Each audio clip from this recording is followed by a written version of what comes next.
hit, pulling up. September 15th, 1941. Late afternoon over the quiet English countryside, a sleek silhouette cast in shadow cut through the clouds.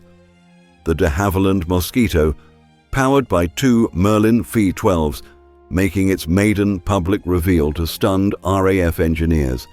And in that moment, the Allies glimpsed a ghost, a bomber made of wood, not metal, fast enough to outrun fighters, versatile enough to serve as fighter, bomber, night intruder, photo reconnaissance.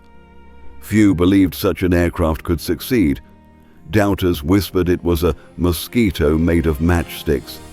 But behind that bold gamble lay radical engineering. Laminated birch plywood fuselage, a weight-saving structure that was strong yet light, retractable tailwheel landing gear, a top speed approaching 415 miles per hour, 668 kilometers per hour at altitude, outpacing many fighters of the day. Each plane weighed around 21,000 pounds fully loaded, wingspan about 54 feet 2 inches, length roughly 41 feet 2 inches, and powered by Merlin 21 out of 23 engines, delivering over 1,460 horsepower each. Designers Robin and Geoffrey de Havilland pushed wood bonding techniques to the edge, using balsa cores and plywood sheeting, a sandwich composite long before composites were famous. In testing, Mosquito prototypes proved astonishing. They returned from long test flights with bullet holes in wings that went unnoticed by radar, their wooden skins absorbing radar returns and limiting reflectivity. In early trials, the Mosquito flew so quietly at altitude that ground crews often failed to spot its silhouette. As war erupted across Europe, the RAF desperately needed fast, maneuverable aircraft that could evade flak and fighters. The Mosquito's promise was not just speed or stealth, but flexibility. Its designers envisioned multiple roles: bomber, night fighter, photo recon, pathfinder. And so the plan was set: prove it in combat. Its first operational mission would be flown in 1942, a daring raid over Lille with a de Havilland Mosquito Mk1, dropping a 500-pound bomb target deep in occupied France, a mission that would begin to shatter German expectations. But before that, pilots needed to trust these wooden birds. RAF test crews pushed them into dives, simulated G-force turns, engine-out glides, and found them resilient. They flew them without flaps at speeds where other metal aircraft would break apart. They adapted armament, originally light cannons and machine guns, later upgrades to 57mm cannons in some variants. This was no prototype novelty. The Mosquito was built to shatter doctrines, dazzle scientists, and terrify enemy lines.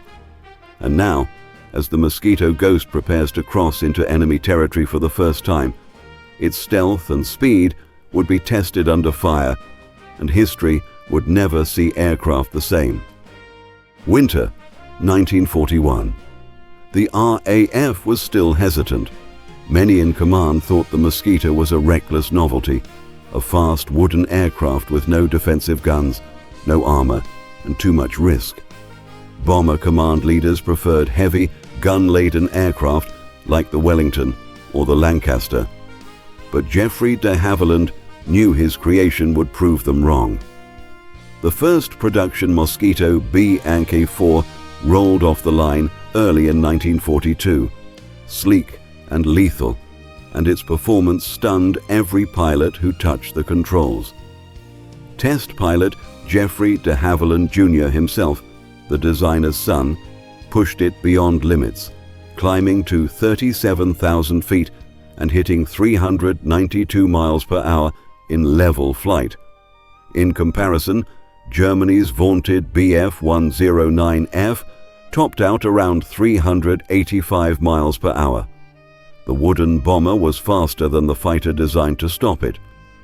In April 1942, the Mosquito saw its first combat mission, a precision raid on Cologne's docks. It flew so fast that Luftwaffe interceptors couldn't catch up before it was already gone. The following months brought more raids. Gestapo headquarters in Oslo, submarine pens, railway yards, each one a psychological blow as much as a tactical success. The Germans began calling it Der Holzsarg, the wooden coffin, not for its fragility, but because it carried death at impossible speed. Crews marveled at its responsiveness. At low altitude, a Mosquito could turn sharper than most fighters. Pilots said it flew like silk. It carried 4 500-pound bombs internally, or a 4,000-pound cookie bomb for special missions, and still outran pursuit. Radar screens struggled to detect it. By the time German flak fired, the Mosquito was already miles away. As the RAF realized its potential, the Mosquito's versatility became legend. It served as a bomber by night, a reconnaissance scout by dawn, and a night fighter by evening. What began as a desperate wartime gamble had evolved into one of the most adaptable warplanes ever built. September 25, 1942, Operation Oyster. 6 Mosquito squadrons launched from RAF Marham, bound for the Philips Radio Works in Eindhoven, a factory producing vital electronics for the Luftwaffe. The mission was daring.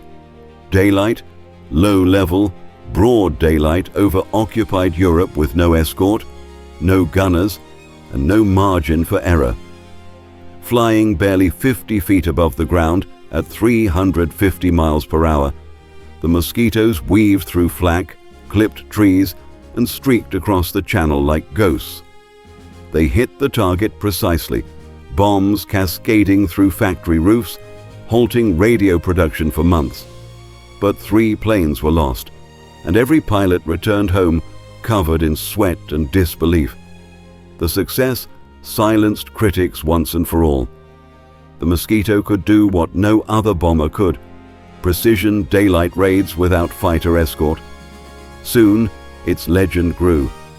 Mosquito PR variants, stripped of guns and painted sky blue, conducted reconnaissance over Berlin, photographing enemy factories and troop movements at 35,000 feet. They were so fast that German fighters seldom even made contact. When they did, the Mosquito often escaped with a simple dive. One Luftwaffe ace reportedly complained, "The wooden ones are impossible. You chase them and they vanish." By 1943, production ramped up across Britain and Canada. Over 7,700 Mosquitoes would eventually be built in more than 30 versions: bomber, fighter, night intruder, pathfinder. Its 2 Rolls-Royce Merlin engines gave it unmatched reliability and climb rate, while its wooden construction allowed small factories and carpenters, even furniture companies, to contribute to war production. It was the aircraft of the people, assembled by hands that once made tables and violins, now crafting one of the fastest war machines ever built. And as the Mosquito's legend took flight, it became clear this wasn't just a bomber. It was Britain's answer to the impossible, born of necessity, built with ingenuity, and fueled by the courage of the pilots who dared to trust wood over steel. Spring 1943. While heavy bombers droned across Germany's skies, the Mosquito stalked in the dark. RAF Fighter Command began converting Mosquitoes into NF night fighter variants, equipping them with the revolutionary AIMK-4 radar, an airborne interception system that allowed them to hunt German bombers through clouds and moonlight.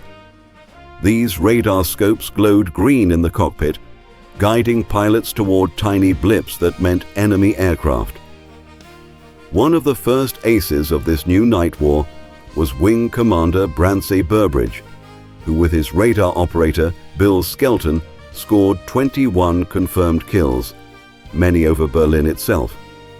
Their Mosquito, coded Beaufighter replacement, used stealth and patience, sneaking up beneath German bombers before unleashing 4 20mm Hispano cannons and 4 .303 machine guns in a blistering burst. The Germans, confident in their own night fighters like the Ju-88C, suddenly found themselves outclassed.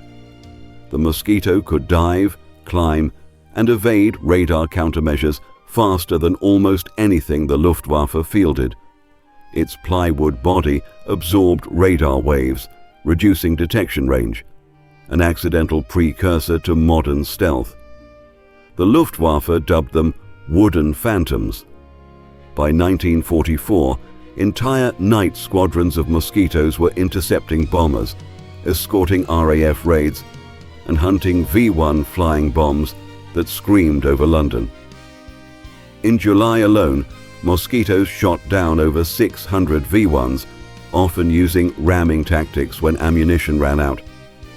Pilots said the wooden wings flexed but held firm even after mid-air contact. These victories were never just numbers, they were morale. The British public knew that somewhere overhead, unseen, the wooden ghosts were fighting back while the cities slept. By 1944, the Mosquito had evolved beyond a weapon. It had become intelligence incarnate.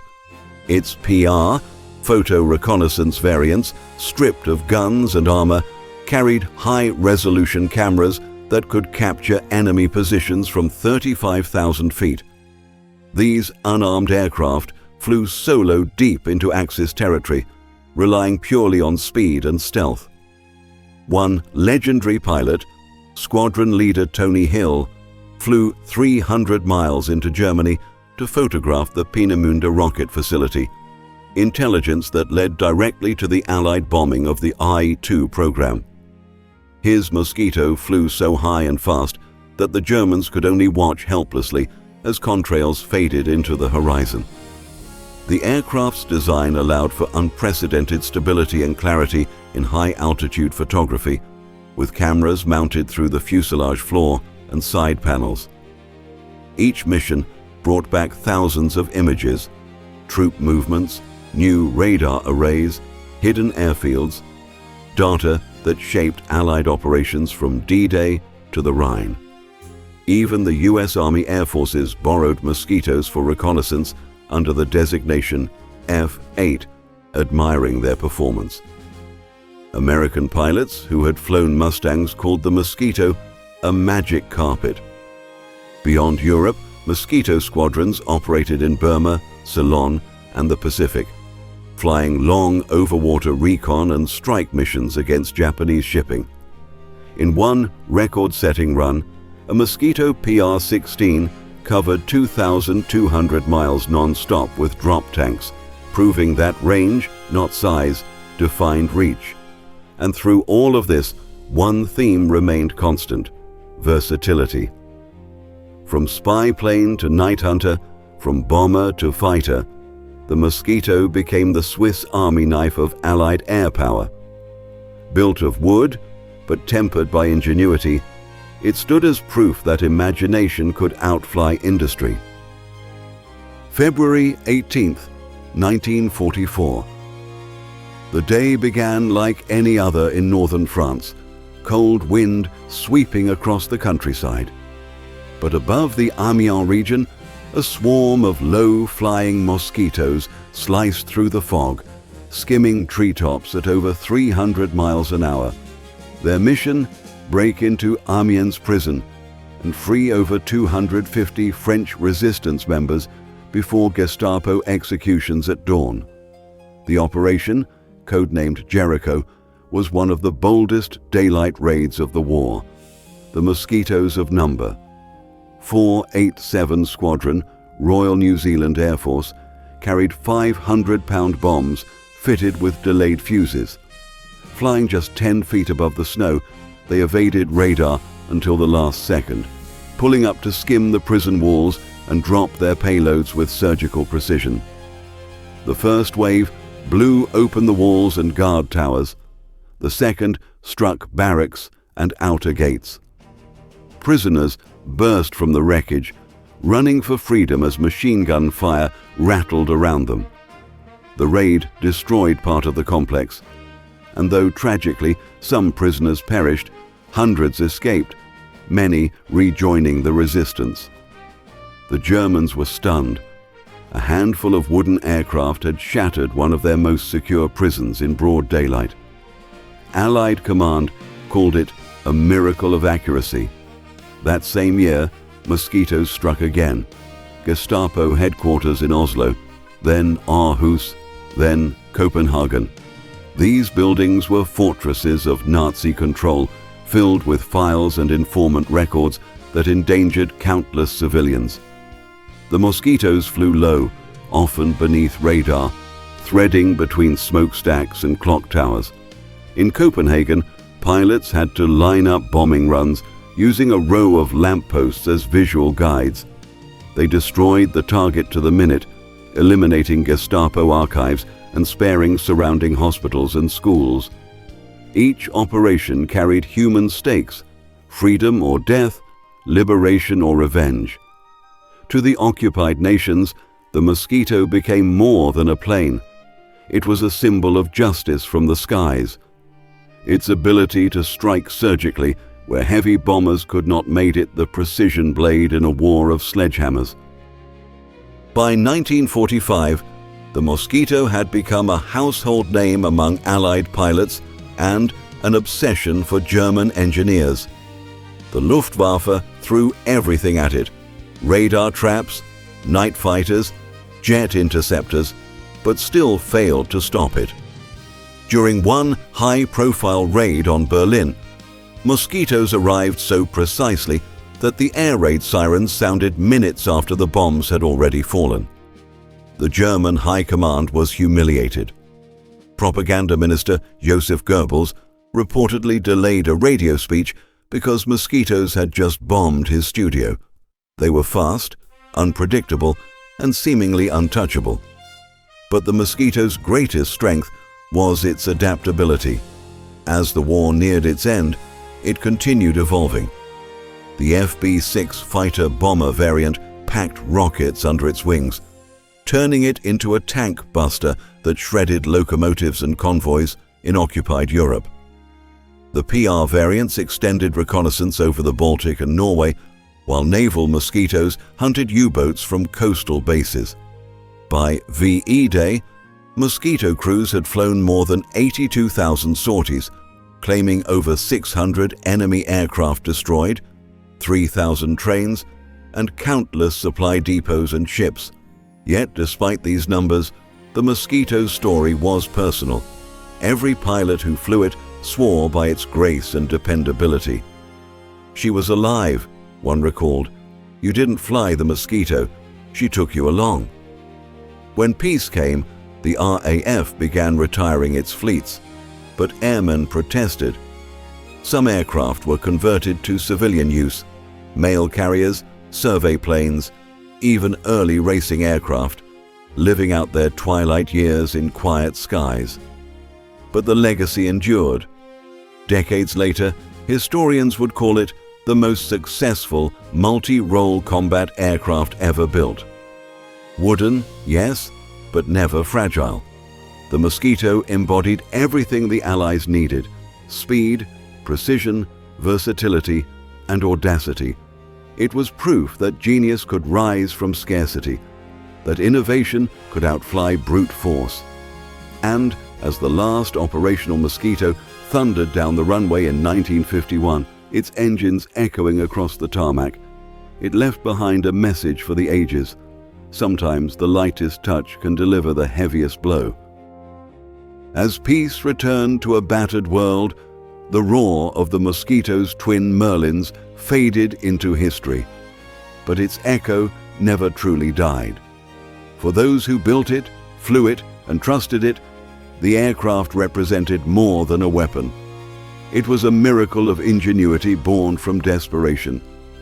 A reminder that when the world demanded mettle and might, a handful of British engineers proved that wood and imagination could win a war. Many mosquitoes were scrapped, their wooden wings burned or forgotten.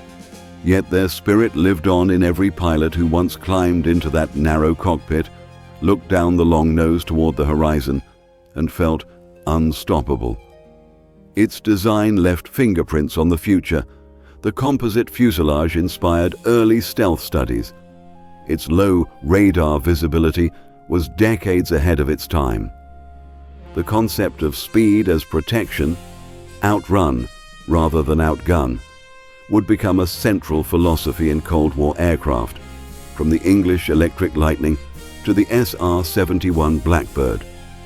And perhaps most telling of all, the Mosquito's success came not from military giants, but from craftsmen, cabinet makers, carpenters, violin builders, the unsung laborers whose hands shaped history.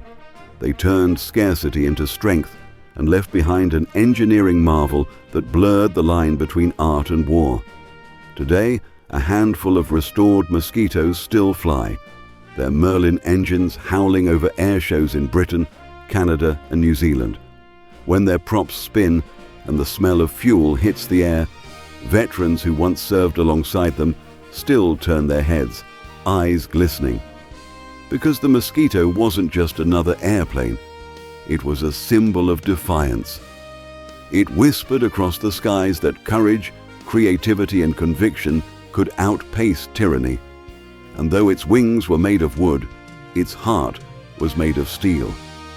From the shadows of war to the dawn of peace, the Mosquito's legacy remains untouchable, proof that sometimes the lightest thing in the air carries the heaviest weight of all.